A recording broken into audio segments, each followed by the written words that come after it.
Sausage Party. This is one of those moments in the history of animation that would appear as frequently as a blue moon, an R-rated animated feature, let alone one that would get a rating higher than PG. Now I know that there have been plenty of them in recent years, some of which are very underrated, but what makes this one a rare breed is that this got a chance to be released in theaters worldwide and feature an all-star cast like Seth Rogen, Jonah Hill, Kristen Wiig, Ed Norton, and many more. I mean, it's not every day when you see an animated character burst out, "Jesus fuck! The gods kill our asses. You fucking whore! Me eyes! They burn!" Let it sink in, guys. It's not always that you hear that sweet sound in an animated feature. But now that it's out as one of the very few representatives of R-rated animation, will it show that the medium can still be fun with no kids around? Or is the R rating nothing more but a stupid novelty? Let's find out. The story. The best way to describe the story is that it is one huge allegory on religion, where all the foods in the grocery store believe that the humans are gods and their purpose is to go out of the store to what they call the Great Beyond. In fact, every day when it opens, they have to sing a huge Disney-style musical number done by, I kid you not, Alan Menken. Of course, some could interpret that it only uses food to present their allegory, but it made sure to leave no stone unturned. Not only does it touch upon almost all aspects and all the different kinds of religions, but it also ties in with the message that the movie is trying to say, and that is how unity is far more important than beliefs. In a way, the point of this film is to slam the flaws that come with religion. How people can just believe in something without any proof that it's true, how it can separate others and make disagreements dangerous, and how it keeps everyone away from truly exploring their sexuality. We live our lives with all these rules, and some of them stop us from doing the things we want, causing our deepest urges to be suppressed. The way that they bring it all together in this film is actually where the R rating would come in. Since it is in the hands of Evan Goldberg, Seth Rogen, and his friends, you can bet that this whole film is entirely raunchy. Like in the Red Band trailers, there is a good amount of swearing in this film, but also some dark twisted humor whenever the foods get brutally massacred to death, and a good amount of sex that plays a big part in this film. In fact, the goal for many characters is to ultimately get laid. Now, with all that said, I can guarantee you that this is absolutely hilarious. This is the kind of film that shoots out a joke every second that it has, and thanks to its clever writing, all the ways that they interpret sex and religion with food are worth a good laugh. However, if there's something that keeps the writing away from being absolutely genius, it's that it does depend on a cliched plot that can get predictable at times. I will give it credit though that it can also be forgivable by putting an R-rated twist to some of those tropes. Don't let all the raunchiness fool you. The story actually contains some highly clever writing that can easily make you both think and laugh. The animation. Oh, I can guarantee you that the writing is top-notch. The animation though? Not so much.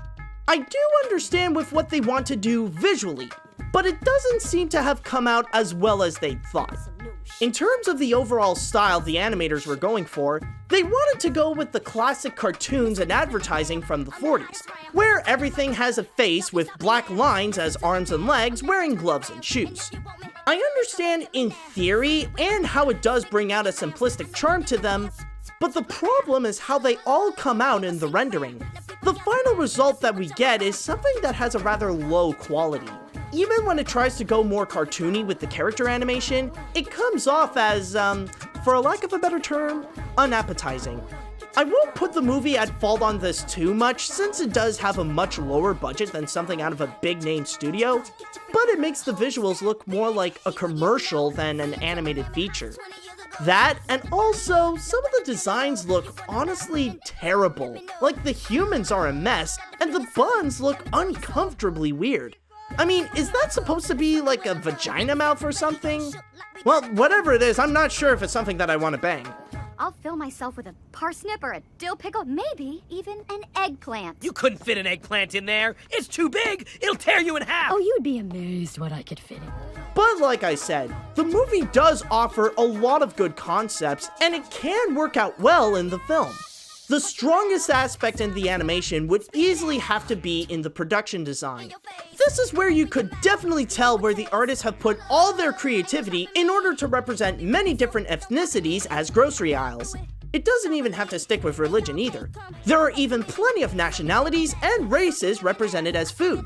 So if there's one thing that the animation adds to this, it's to help out with the humor, especially when it calls for one to die.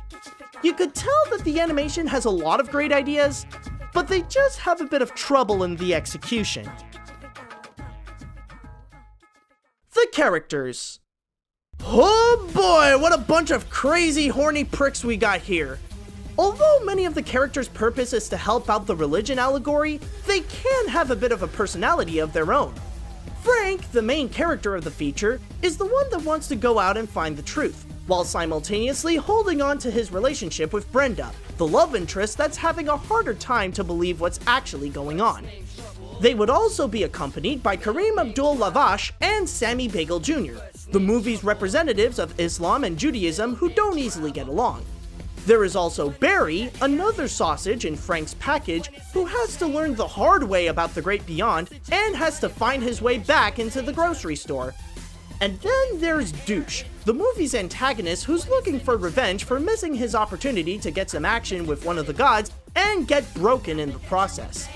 Are you two responsible for my nozzle being irrepressibly up? Whoa. Easy, man. Easy. Yeah, your nozzle's bent. Sorry. This is not even mentioning the large cast of other characters that this movie includes, like Firewater, Teresa, Gum, Twink, and many more. However, the one downside about these guys is that not all of them feel like legitimate characters. Like I said before, the point of many of them is to help bring out the religious aspect or for the sake of a joke. Granted, they can be effective, funny, and help support the strong writing, but the only ones I could think of who are fleshed out characters without the need of one joke or to emphasize the message are Barry, Douche, and I'd even throw in Teresa and maybe Frank into this. I'm not saying the others are hateable or even forgettable, they're fine and enjoyable in their own right, but for who these characters are on their own, some end up coming out rather, one-dimensional. They may just be a bunch of talking food that only come in just one flavor, but there's still a lot to love about them.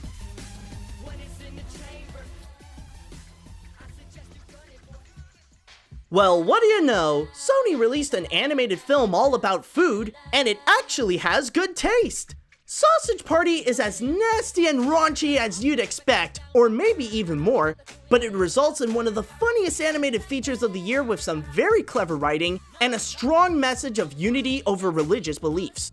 Maybe the animation can take it away from being one of the best of the year, but it's still a fine example of what happens when you give animation an R rating.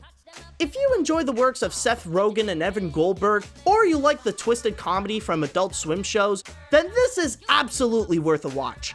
But I will say that you must be at minimum 16 to both see it and understand it. If you're in the range of 15 and under, then wait till you're older. In fact, you shouldn't even be watching my review. You're too young! Go to your room! Maybe not the best animated film of the year, but definitely worth it for a good laugh.